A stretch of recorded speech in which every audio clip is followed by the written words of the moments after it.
Well,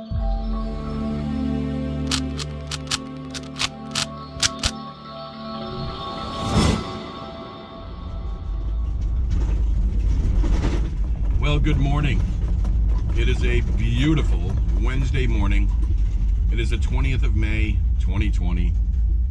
We are on our way to Morrisville, Pennsylvania to continue a job that I started before this whole coronavirus ordeal.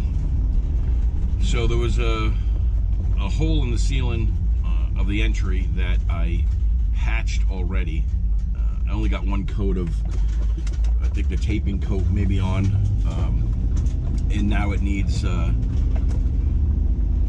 drywall compound put over that, maybe a light sand first. There's also tile in the family room that there used to be a threshold from a door, and they closed the wall in where the door was and moved it over to the other side of the room, and therefore the tile that was notched out around the threshold is now a void there. So the client does have additional tile left over from the original tile job, so I'm gonna cut out the old tile that's notched and replace it with the new tile, and we'll grout it some other time. There's also trim work that needs to be done in that room, and I'll get that done today and get everything installed, and then just grout up to the trim when I go back to grout it.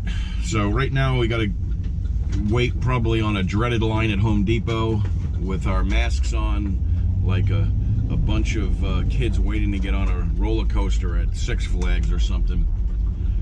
You got to go through the turnstile and around and around until you're permitted to shop. You can probably tell I'm not a whole fan of this mask thing and the coronavirus outbreak here. But anyway, without further ado, I'm going to go into Home Depot. You're going to watch my intro, and then we'll be you gotta be quick. You gotta be quick. Watch this next scene. Those cars raced across the railroad tracks. They were stopped in front of the railroad tracks initially, and the minute they started seeing that the wooden barricades were coming down, but not thoroughly down into their closed position, they raced across the tracks. That's a very dangerous game to be playing. Now, I know I said we were going to be in the driveway when I came back after the intro, but I like trains, so seeing as I'm now first in line, I'm going to pull up closer to the track and let you watch the train go by.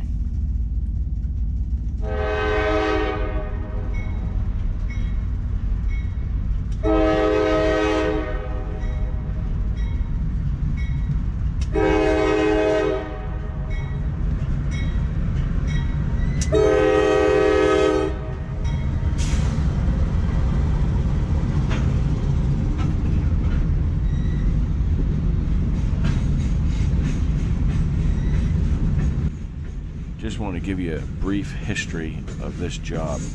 As I mentioned earlier, I did drywall repair. I started it on his ceiling right inside his entry, and like 3 days later the COVID whole thing broke out, and everybody started losing their heads, and well, we were shut down for a couple months there. So what happened was this customer of mine, his business, whatever he does for a living, sends him to other countries and other states to represent the organization. And he had just gotten back from China. Thankfully, he never contracted the disease and the virus, and nor have I or his family or anybody. But he was over there a few weeks prior to the outbreak here in the United States. I also want to mention that while he was over in China, he never contracted the virus. Therefore, he didn't bring it home to his family or to me, and everything worked out just fine. Everybody has been safe, everybody has been healthy, and nobody has had any signs of anything. So let's get into it.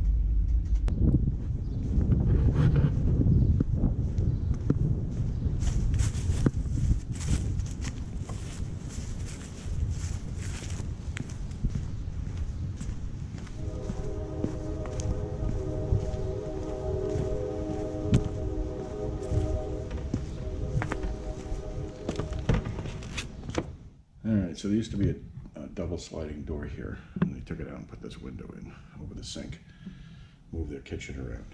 So the tile is missing. So we have to remove these 6 tiles and replace them with full ones. And I'll take this short piece of trim out that goes from that vent to here, and I'll run a full piece straight in.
Okay, folks, so the tip that I'm using here on my oscillating tool is made by Dremel, and it's a Grout Remover Tip. I'll pull it up here in the lower right-hand corner of the screen so you can see it in a little more detail. Now, this tip costs about 23 bucks, and it's expired after this job. It only did about 8 grout lines. I probably could have snuck another 2 or 3 in there if I wanted to. So at 23 bucks for the tip, 8 grout lines, 12 inches a piece, you're looking at about $3 a grout line to remove it. However, this is the only way I will remove grout, because it is so efficient that it turns a job that might take hours into 30 minutes. It's worth the 23 bucks. If you need to remove grout lines, go ahead and pick yourself up one of these bits. It's absolutely worth the money. Just be careful. Make sure you're in the center of the grout line, because you don't want to hit your tile with it. This is a diamond tip attachment, so if you hit your tile, you can gouge it or chip it. When you're using this grout remover tip, start your tool in the air and lower it down slowly into the center of the grout line. Once you make contact with it, slowly rock the tool back and forth, and this will allow the oval tip to create a seat in the grout. From here, the tool should follow that seat cut, and it'll slowly sink itself into the ground as you're rocking it.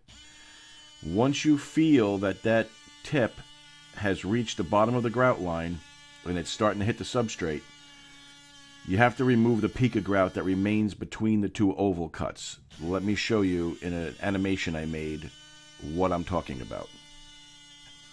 This first image here shows you the 2 locations where I plunge the tip into the grout line. It leaves that little space where the arrow's pointing in between. Now I remove the 2 bits, you can see that peak that I'm talking about. So then you want to take the tool and go back and attack it from the middle like this, lowering that peak. That's how you get the grout line completely removed in good shape.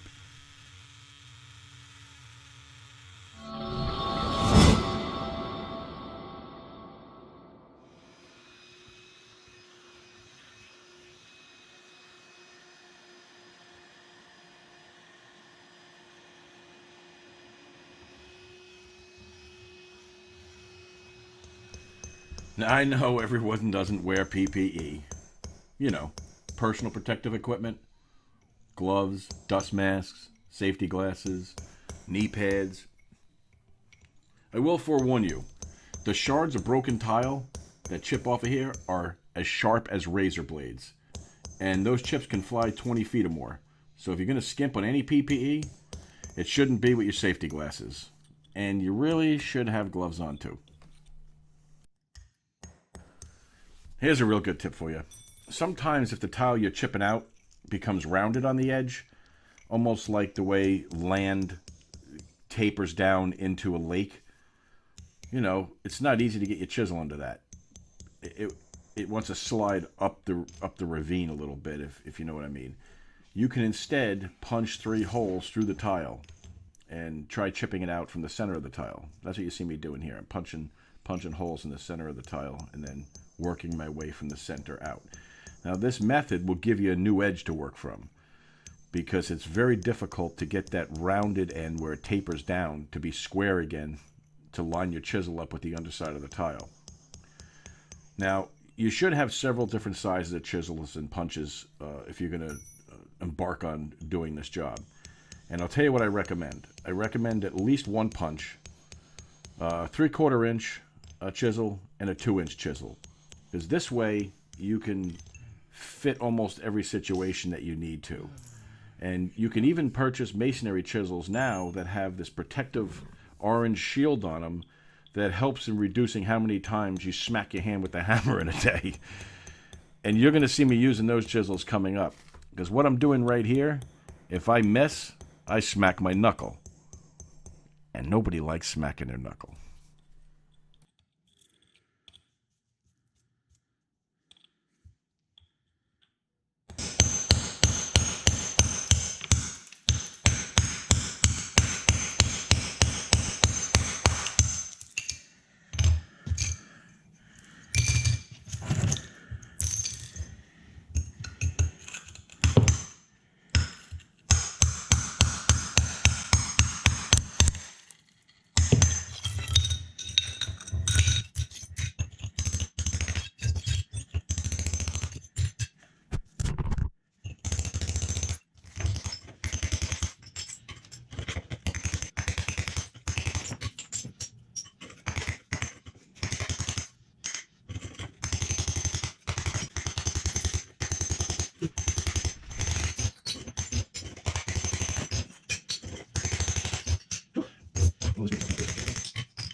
Alright, I swept it up, but I'm not going to vacuum yet because I still have to get these high ridges out.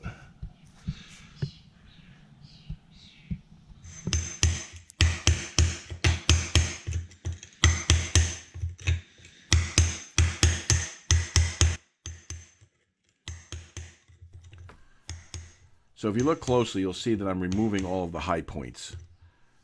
This mortar comes up a lot easier than the tile with mortar. Let me zoom in here for you. Now, sure, you can purchase a diamond cup wheel and that would probably remove the mortar a lot quicker, but you're also going to risk chipping the surrounding tiles. If that spinning disc, which is spinning at a high speed, hits a groove, it might drive itself right into the tile you want to keep, and now you're doing more work. So if you're not doing the entire room, it's probably safer to do it like this and do it by hand. Now you'll notice not all of the mortar is coming up. What I'm scraping right now is a flat area, but it is mortar. I'm just taking the high points off. And when I put these tiles back, as long as the tile sits level with the surrounding tiles, you're fine. So get the high points off, cut a piece of tile, sit it in there, see how it feels. If it feels like it's gonna fit okay, and it's a little bit lower than the surrounding tiles, and I don't mean a lot lower, 1/16 of an inch, 1/8 of an inch, then you put the mortar on with a 1/4 inch trowel and embed it in there, and it should be fine.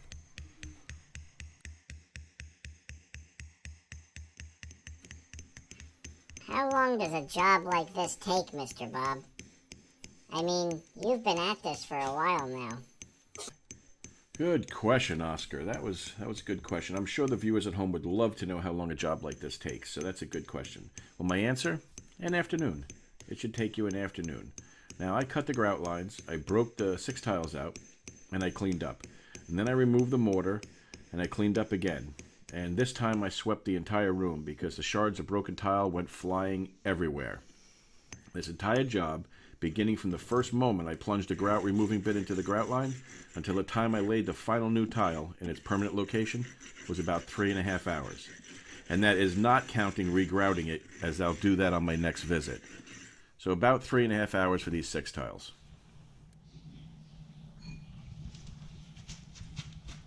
There it is. Ready for tile.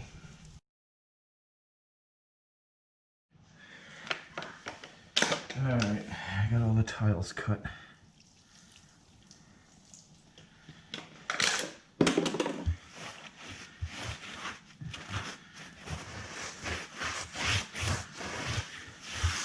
You want cement to stick, you gotta have a wet surface.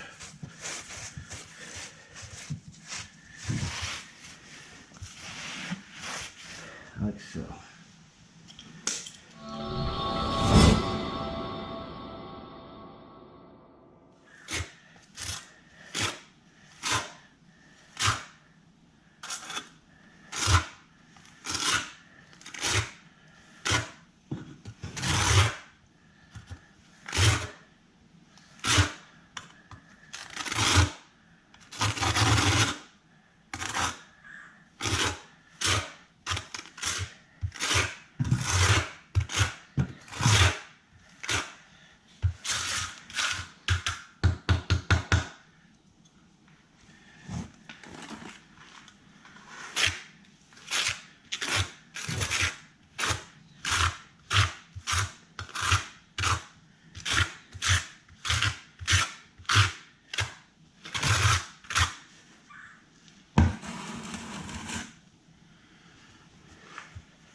didn't capture it on video. However, I did caulk the seams of the new base trim in preparation for the paint because the painter's scheduled to show up here in a few days from now, and this is the room where he's starting.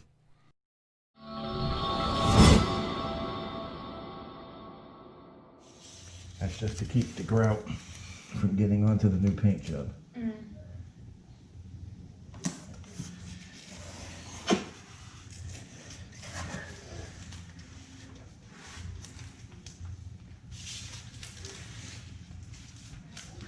Alright, so this is pre-mixed, ready to use grout. I sent him to the store because I gave him a little piece of it. And I figured he could match it up better this way. Because if I match it up and it's not exact, then it's my fault. Yeah. So I always have the customer match it up if I can. So, seems you have, most of the time you have to mix this if you don't get the pre-mixed stuff. But So why do you have the water? I'll show you. But when it's pre-mixed like this, obviously you don't have to worry about mixing it. So all you do is take it and shove it with a float into the hole where the grout goes. And you want to make sure that you don't drag it with the line.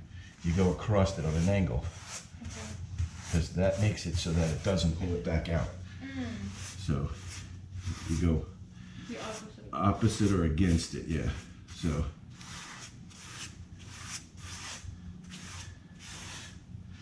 and then you could take it like this, clean it up, and just keep putting it in. You want to try? Sure.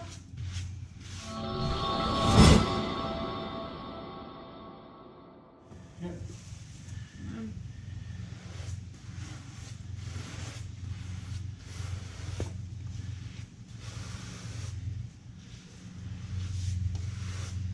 Messy. You don't have to be neat about it. We can clean it up. Okay, and then so for these you go this way. Well, or diagonal would probably be better. What do you mean, like that? Well, you can use the tip of it. Don't try to go like this. Try to go like use the tip of it to fill it in. See, I'm not using the whole thing. I'm only using that front part Oh, okay. to squeeze it in there.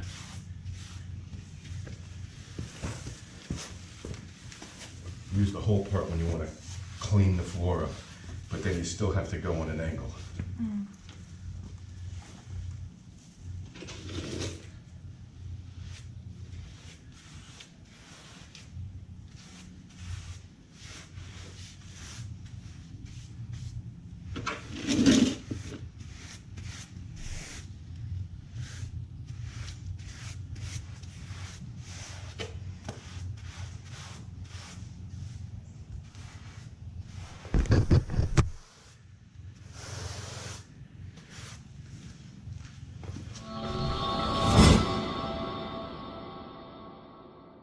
Wet the sponge and you want to wring it out almost completely. Okay. You only want it to be damp. You don't want to be able to squeeze it and have running water coming out of it. Once you get it like that, you come back and you just diagonally across as well. Same thing as if you were grouting. Okay. And then you rinse right away. And you do the same thing again. Because you use one side of the sponge and you use the other side. But you can't have it wet because if you make the grout wet, you weaken it. Okay? Yeah. So then you come across again, like that. So in 20 minutes, we're going to come back and we're going to do this again. Okay. But then there'll be a haze over it. And tomorrow, it'll look all dingy. So usually the homeowner, if it's a small project like this, will just take like a terry cloth towel or something and buff it. Oh, okay. And if you just take like a, like a washcloth that's a little rough and you just rub over it real hard, it takes the haze off.